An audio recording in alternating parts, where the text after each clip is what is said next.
so we make sure it gets done right. Oh, what fun is that? It's a lot of fun when someone wants to come looking for stuff. Oh, okay.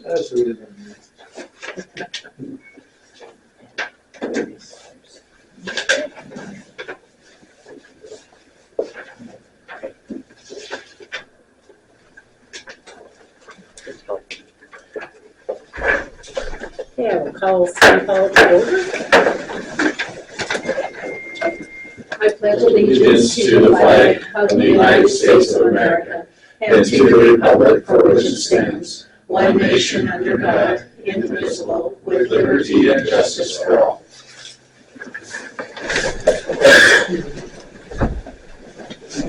Is there any public comment for matters not on our agenda but under the city's jurisdiction? Yes, Representative Gillette. Thank you, Madam Mayor, members of the council. I just wanted to introduce myself for anyone who doesn't know me. I'm Representative Jane Gillette. I represent House District 77, which is all of Broadwater County, where I live in the southern end of the county, and then goes to Willow Creek, Clarkston, and then over into Manhattan, kind of the western side of Manhattan. And I just wanted to make sure that you all know that I'm here for you. Whatever you need, if you need letters of support for activities that you're applying for, or you need help maneuvering through a complicated system that seems overwhelming for you. I've helped lots of communities through that, or if you feel like you need resources, EMS, whatever it is that you feel like you need, I'm here for you, and I could probably help figure it out. Maybe not solve it, but I could probably help you maneuver through that system and get to the right place and to get the resources that you need. And I just wanted to say thank you for having me, and if you need anything, just let me know. Thank you. Great, thank you. Any other comments? Okay, moving right along. Minutes from the December 2nd, 2025 meeting have been distributed to council. Are there additions or corrections to those? Seeing none, is there a motion to approve? Mayor, I make a motion to approve the minutes of December 2nd, 2025. Is there a second? I'll second. It's been moved and seconded to approve the council meeting minutes from December 2nd of 2025. All in favor say aye. Aye. Opposed? That motion is carried. First thing on your agenda, you'll see that we were the claims for November, we actually did do that at our last meeting, so that is no longer on our agenda. The first item of business tonight is the events ordinance. We've had the public hearing and some modifications, changes were made. It is now in front of council to make a decision as to whether to move forward. I just have a couple of edits. Well, I am just going to say every time you let me read a document, I'm probably going to see something. And with that, I've never not been part of a project that issued a final report and didn't go back to read it as a week later and say, oh, well, I'd say that differently and I'd use a different word here. So page 2, under additional city services, you'll see my suggestion is to put the dashes in day to day. That's all right. And on page 6, under animal control, one of Councilman Halleck's favorite topics these days, the subsection I there where we talk about MCA Title 7, Chapter 28. My suggestion is to use the word and instead of but. That's right. So comply with or be more restrictive and must comply.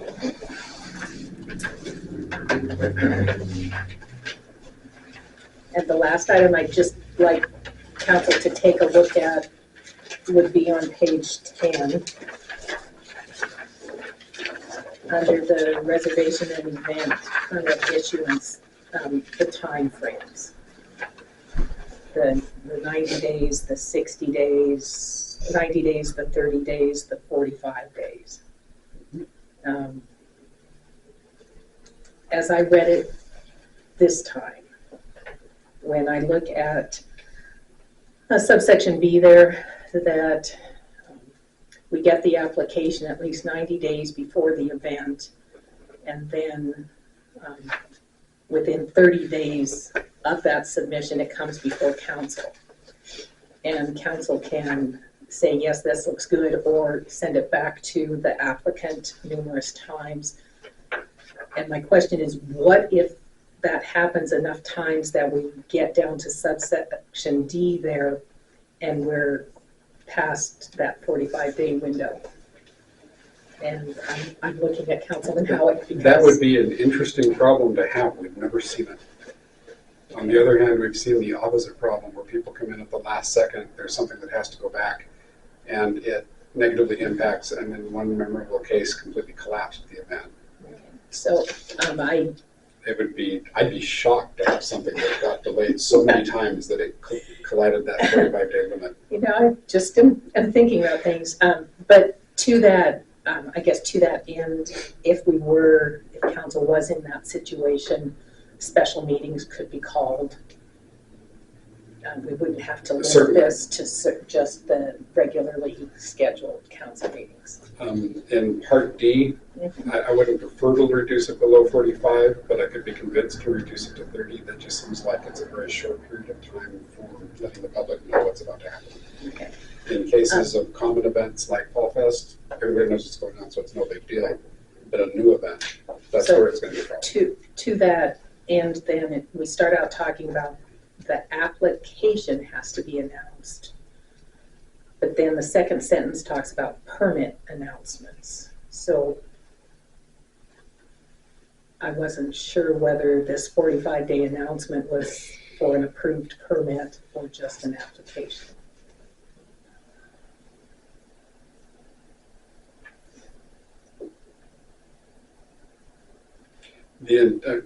That's correctable if you wish. The intention is that once an application was brought to the attention of the council, unless denied, then no less than 45 days before the event, the city would be announcing the event. The word permit in the second sentence really should have been more clearly stated that permit application announcements. Do you want that corrected? Well, I'm curious as to whether you want an application announced or whether what we want to let the public know is that this event is happening because a permit has been issued.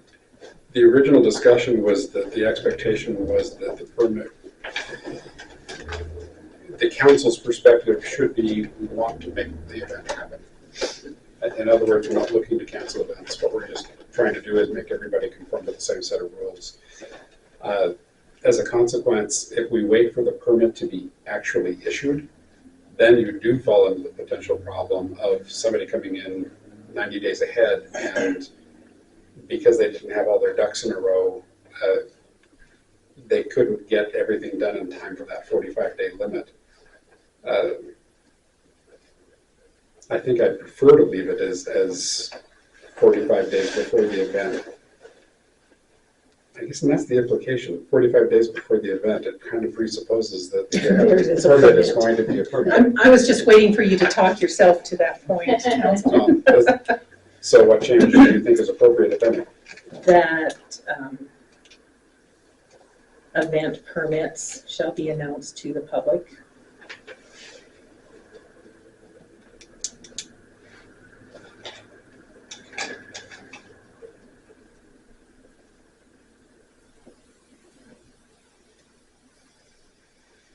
So we're simply deleting the words applications for and.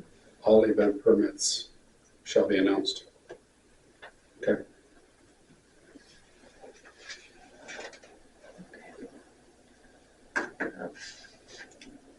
So I've had my say. Any other members of the council want to weigh in on the proposed ordinance? JB, who's announcing it to the public? The city. We're the people that are stating officially that an event permit has been issued. We're the issuer of the permit.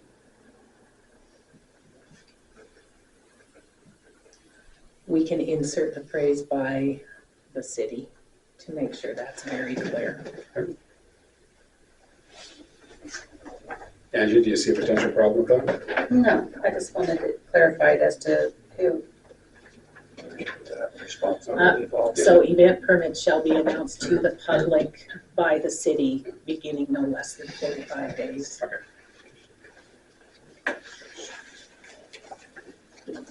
Is there any public comment on this proposed ordinance? Because I know you've all read it in detail. With that, I would entertain a motion to adopt the ordinance. Mayor, I make a motion to adopt the proposed event ordinance with the modifications as stated. Is there a second? I'll second. It's been moved and seconded to adopt the events ordinance with the modifications as previously discussed. Is there any further discussion from council? Yes. This was reviewed by the aware. Okay, early on. That was my only question, and Yes. Yes, we had that review done prior to the public hearing. public hearing. Any other questions or comments from our public? All in favor, say aye. Aye. Opposed? Motion is carried. Congratulations, council. We have a new events ordinance. And We it's have the not beginning even, of the legal and process. it's not even 7 o'clock tonight. So there we go. Yeah. The next item on our agenda is exempt water wells. Councilman Howick, you wanted that on the agenda, and we are all waiting with bated breath for a little bit more information. Thank you. This is primarily informational. I have read a report from the League of Cities and Towns describing their efforts in concert with others to try to make yet another proposal to close the exempt water well loophole. Exempt water wells are causing problems. They were created initially in the mid-70s with the change of the water right laws because the state legislature then understood that there was a problem with small subdivision development in the way the water rights have been developed. Unfortunately, that loophole has been taken advantage of to a great degree with nearly exponential growth of exempt wells over time. It's to the point that it is potentially, in a few cases, factually